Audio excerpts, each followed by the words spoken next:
Hello दोस्तों, welcome to my YouTube channel the fact world. आपका इस नई श्रृंखला में आपका हार्दिक स्वागत है। और इस सफ़र को इस स्थान से आगे के स्थान तक आप लोगों का पूरा सपोर्ट चाहिए और तभी हम लोग आगे चल सकते हैं। तो देखिए, आज का बेसिक टॉपिक है मतलब गंगा नदी तंत्र। तो गंगा नदी तंत्र के बारे में आज हम लोग सीखते हैं। चलो देखते हैं। देखो, गंगा की दो शाखाएं हैं। नंबर एक है गंगोत्री से जो निकलती है भागीरथी, और नंबर दूसरी है जो संतोपंथ ग्लेशियर से निकलती है मंदाकिनी। ठीक है, ये दो शाखाएं हैं। अंततः जहां पर ये मिल जाती है उस पॉइंट पर गंगा नदी बनती है।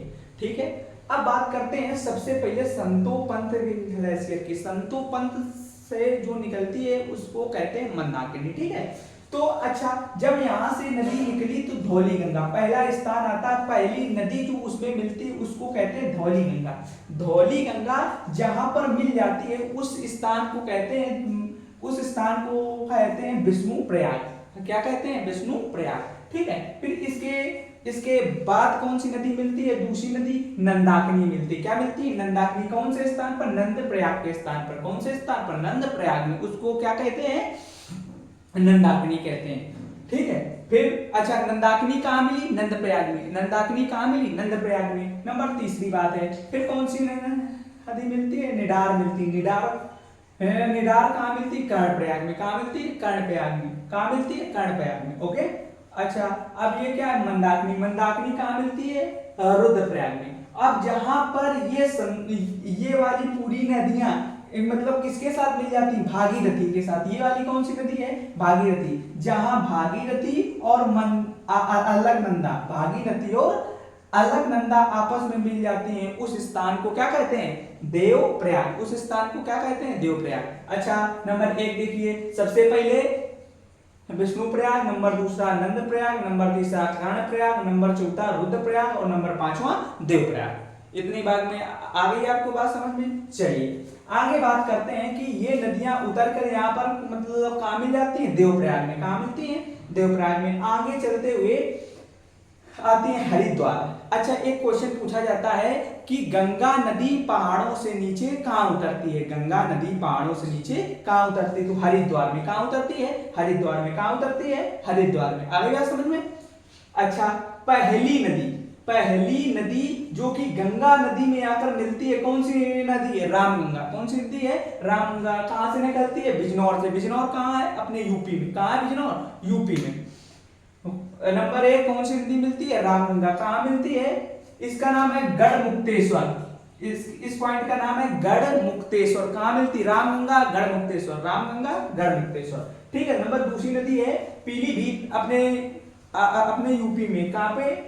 अपने यूपी में। कौन सा है? पीलीभीत। अच्छा, पीलीभीत मतलब क्या है? पीलीभीत एक झील, पीलीभीत के नाम मतलब पास एक झील है, उससे कौन सी नदी निकलती है? गोमती नदी। एक क्वेश्चन पूछा जाता है कि लखनऊ किस शहर के किनारे स्थित है? तो किस शहर के किनारे स्थित है? गोमती नदी के किनारे स्थित है। इतनी बात में किसी को कोई दिक्कत नहीं। तो आगे चलते हैं। तीसरी नदी है घाघरा नदी। हाँ, कौन सी नदी? घाघरा नदी, जो कि कहां से आती है? ये दो मतलब ग्लेशियर से मिलकर मतलब बनती है। कौन सी? मिलाप ग्लेशियर और मारचुंग ग्लेशियर। कौन से ग्लेशियर है? मिलाप ग्लेशियर और मारचुंग ग्लेशियर। ये दोनों नदियां आपस में कहां पे मिलती हैं? आके बाराबंकी में। बाराबंकी कहाँ है? लखनऊ के थोड़ा सा पहले है बाराबंकी। ठीक है, तो इन दोनों नदियों के मिलने के पास कौन सी नदी बनती है? घाघरा नदी बनती है। कौन सी नदी बनती है? घाघरा नदी बनती है। इसके बाद आ जाते हैं गंडक नदी। देखिए, गंडक नदी नेपाल से निकलती। कहां से निकलती? नेपाल से। अच्छा, गंडक नदी को एक नाम से और जानते हैं कि सदा नीरा। मतलब गंडक नदी एकमात्र ऐसी नदी है जिसका पानी कभी भी नहीं सूखता है। आगे बात समझ में? अगली बात आ जाइए कि कोसी नदी। कौन सी नदी? कोसी नदी। ये कहां से निकलती है? गोसाई धाम से। कहां से निकलती है? गोसाई धाम ग्लेशियर से निकलती है। कहां से निकलती है? गोसाई धाम ग्लेशियर से। इतनी बात आ गई समझ में? अच्छा, अगली कौन सी नदी है? महानंदा। महानंदा कहां से निकलती है? दार्जिलिंग से निकलती है। कहां से निकलती है? दार्जिलिंग से। और अच्छा, एक यहां से मतलब क्वेश्चन आता है कि गोदावरी घाट किस नदी के किनारे स्थित है? तो कौन सी नदी के किनारे स्थित है? गोदावरी घाट। गोदावरी घाट कौन सी नदी के किनारे स्थित है? महानंदा के किनारे स्थित है। तो ठीक है, तो याद रखना कि ये पूरी की पूरी नदियां बाएं तरफ से, सॉरी दाएं ओर से गंगा में मिलती हैं। अब ये क्वेश्चन मतलब पूछा जाता है कि दाएं तरफ से गंगा में मिलने वाली नदियों के नाम बताइए। तो कौन कौन सी? रामगंगा, गोमती, घाघरा, गंडक, कोसी और महानंदा। आगे बात समझ में? चलिए आगे देखते हैं। आगे देखते हैं यमुनोत्री। एक ग्लेशियर का नाम है यमुनोत्री, उससे यमुना नदी निकलती। कौन सी नदी निकलती है? यमुना नदी निकलती। अच्छा, एक क्वेश्चन आता है, यमुना नदी में मिलने वाली पहली नदी का नाम बताइए। तो कौन सी नदी है? चंबल नदी। चंबल नदी कहां से निकलती है? मध्य प्रदेश के जनापाऊ पहाड़ियों से। कहां से? एमपी के जनापाऊ पहाड़ियों से। एमपी के जनापाऊ पहाड़ियों से। अब ये मिलती कहां है जाके? ये यमुना में मिलती है इटावा में। कहां मिलती है? इटावा में। ये चंबल नदी यमुना में कहां मिलती है? इटावा में। अच्छा, अब ये एक क्वेश्चन आ जाता है कि जमुना की सहायक नदियों के नाम बताइए। जमुना की सहायक नदियों के नाम बताइए। और तो कौन कौन सी? चंबल हो गई, शिप्रा हो गई, बेतवा हो गई, केन हो गया। ठीक है, तो अंगली कौन सी है नदी? कि हमीरपुर में बेतवा नदी मिलती। बेतवा नदी कहां से निकलती है? विंध्याचल की पहाड़ियों से निकलती है। किसमें मिलती है? यमुना में मिलती है। कहां मिलती है? हमीरपुर में मिलती है। कहां पे मिलती है? हमीरपुर में मिलती है। हमीरपुर कहां है? यूपी में। ठीक है, अगली नदी का नाम है कैमूर रिवर, नहीं सॉरी केन रिवर। और ये केन मतलब कहां मिलती है? बांदा में मिलती है। काहे में? यमुना में मिलती है। केन रिवर कहां मिलती है? बांदा में। और किसकी पहाड़ियों से निकलती है? कैमूर की पहाड़ियों से। आ गई इतनी बात समझ में? चलो अगली नदी देखते हैं कि गंगा नदी में ये मतलब जमुना के अलावा कौन सी नदी बाएं हाथ पे मिलती है? गंगा नदी में कौन सी नदी बाएं हाथ में मिलती है? तो कौन सी नदी है? सोन नदी। कौन सी नदी है? सोन नदी। ये कहां से निकलती है? अमरकंटक की पहाड़ियों से निकलती। कहां से निकलती? अमरकंटक की पहाड़ियों से। ये है कहां? ये एमपी में है। ओके, आगे बात करते हैं।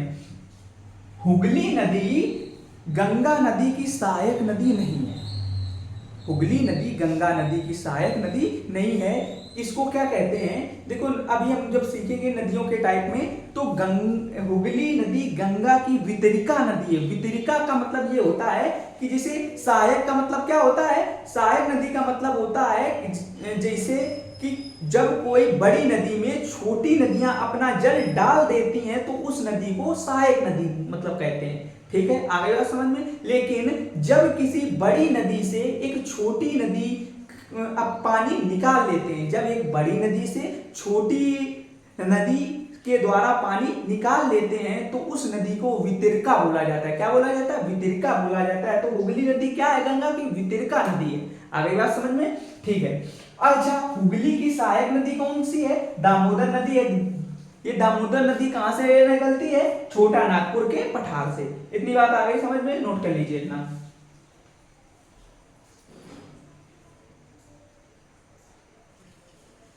चलिए दोस्तों, उसी के आगे देखते हैं कि प्रथम सहायक नदी कौन सी है। प्रथम सहायक नदी कौन सी है? तो नंबर अभी जो मतलब पहले सीख चुके हैं उसी से है क्वेश्चन। तो देखिए पीछे कि प्रथम सहायक नदी कौन सी है? रामगंगा। ये कहां से निकलती थी? बिजनौर वाली है। ये कौन वाली है? बिजनौर वाली। रामगंगा कहां से निकलती थी? बिजनौर से। तो ये हो गई आपकी रामगंगा। फिर क्या कहा है कि सबसे लंबी सहायक नदी कौन सी है? सबसे लंबी सहायक नदी कौन सी है? तो यमुना नदी है। कौन सी नदी है? यमुना नदी है। नंबर तीसरा क्वेश्चन है कि प्रयाग कितने हैं? प्रयाग 5 हैं। कौन कौन से? देखिए उसके लिए ट्रिक है कि विष्णु जी नंद के कान में रोए तब देवता हंसे। तो यहां से क्या हो गया? विष्णु प्रयाग। ठीक है, नंद से नंद प्रयाग, और कर्ण से हो गया मतलब कान से होगा कर्ण प्रयाग, और रोय से हो गया रुद्र प्रयाग, और देवता से हो गया देव प्रयाग। ये कौन कौन से प्रयाग हो गए? विष्णु से हो गया विष्णु प्रयाग। ठीक है, विष्णु प्रयाग। नंद से हो गया नंद प्रयाग, और कर्ण से हो गया कर्ण प्रयाग, और रोय से हो गया रुद्र प्रयाग, और मतलब देवता से हो गया देव प्रयाग। तो ये पांचों प्रयागों की याद करने की एक ट्रिक है कि विष्णु जी नंद के कान में रोए तब देवता हंसे। आगे बात समझ में, बोलो कोई दिक्कत? अच्छा, अब अगला क्वेश्चन आ जाता है कि गंगा की लंबाई कितनी है। तो गंगा की लंबाई कितनी है? 2510 किलोमीटर। आगे बात समझ में, नोट कर लीजिए इतना।